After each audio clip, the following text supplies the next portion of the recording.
me again today. And if you're new to the channel, my name is Cleveland. So breaking news. Check it out. What am I standing in front of? What am I standing in front of? Cause y'all, I know y'all see it behind me. Y'all not blind, y'all see it. I know y'all see that behind me. We have plywood. We have all the lumber that we gonna need to build this plywood aquarium. Now we've been waiting for this extra large aquarium to get built. This is going to be our corner tank for our saltwater predators, right? So all of these fish that's in this, these two eels that's in this 225 will definitely find a home in this. It's gonna be like a 1,200 gallon. I initially wanted it to be about 16 to 1,800 gallons, but when I show you the dimensions of this aquarium, I lost about 489 gallons. So let's just say 500 gallons. But, you know, I like this. I like how it's gonna look a lot more the way I have it set up. I'll show you in just a moment. But so yeah, so we have 2x6 up on 39 2x6x8s, and then I bought 7 sheets of plywood. Now I think that's gonna be enough. I still have to buy, clearly I still gotta buy the glass. I'm gonna have a nice 4x4 half-inch thick piece of glass.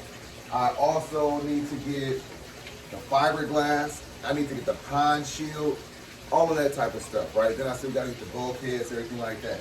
So we'll probably end up spending probably about another $700. This right here was about 500 bucks. So lumber's expensive. Also have to buy screws. But nonetheless, let's take a look at the footprint of this soon-to-be plywood aquarium. Then you'll get a better idea of what I have in mind. All right, check out the footprint. So it's pretty much gonna look like a diamond. So with me having it cut off right there, I still have a very large walkway, and I wanted to extend this pond 2 feet. So next, after I finish this plywood build over here, I plan on removing these guys, and I'm gonna upgrade their pond to at least, I'm trying to go for a 2,000 gallon.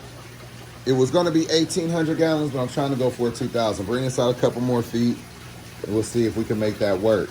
And then obviously, this is gonna come out. We're gonna do the same thing. We're gonna fiberglass it, all of that. We're gonna raise the water level. You know, I got the arowana in here, so I have a plan for making sure that he doesn't jump out, because I want this water level raised as high as I could get it.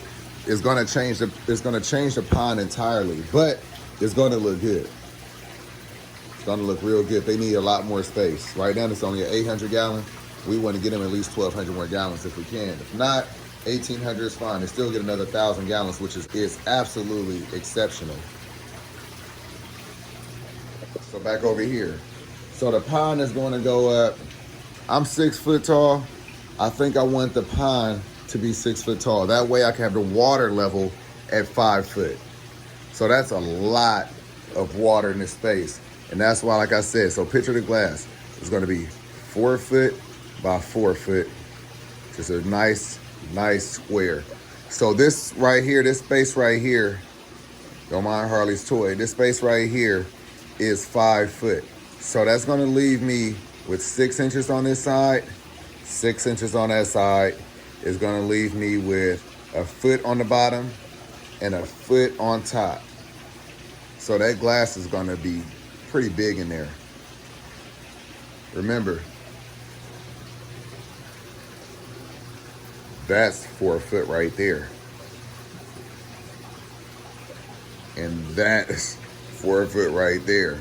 So it's gonna be a nice glass right there in the front. So we are not going to be buying any groupers. Look at Bart.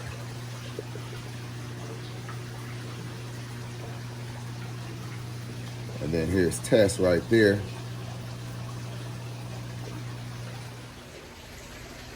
So it's a nice space, and I won't be getting any groupers. I'm not getting any snappers, no more emperor snappers, no groupers, anything like that. I want to try to have it as community as possible. Obviously, I'm gonna have the eels in there. I'm gonna have a lot of tangs, wrasses, things like that, more community. Not so much predators. Of course, I don't have my lionfish, that's a predator, but I don't plan on putting small fish in there.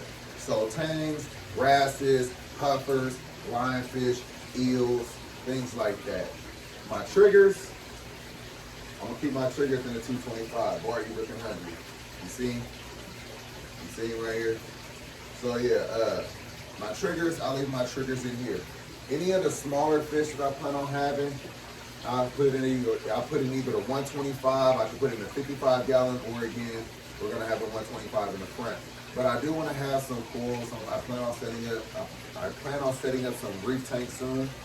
You know, I had some reef tanks in the apartment. Well, I had one reef tank in the apartment, so I plan on setting up some reef tanks soon. But right now, I'm just working on, you know, my fish, my stocking, trying to build the stocking back up. I've been trying to build up for the past year. So you may know, some of you may not know, but when we moved here, I lost all of my fish. I went from having 9 aquariums to having 2 aquariums.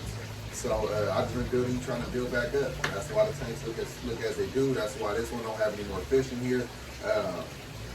Yeah, I just don't want to buy any fish and throw them straight into the 225. I've had these eels for some years now, especially Tess. I've had Tess, if I Tess and Bart, I've had them both for like 3 years. So, you know, we're not going to let nothing happen to them. Anyway, so in the next video, we are going to start building this massive plywood aquarium. That's all I have for you. I hope that you enjoyed this video. I hope that you learned something. I hope that you were inspired by something. I hope that you were entertained by something. If you are new here, hit the subscribe button, hit the notification bell. And everybody, if you like the video, like the video. I'm gonna catch y'all in the next one. Peace.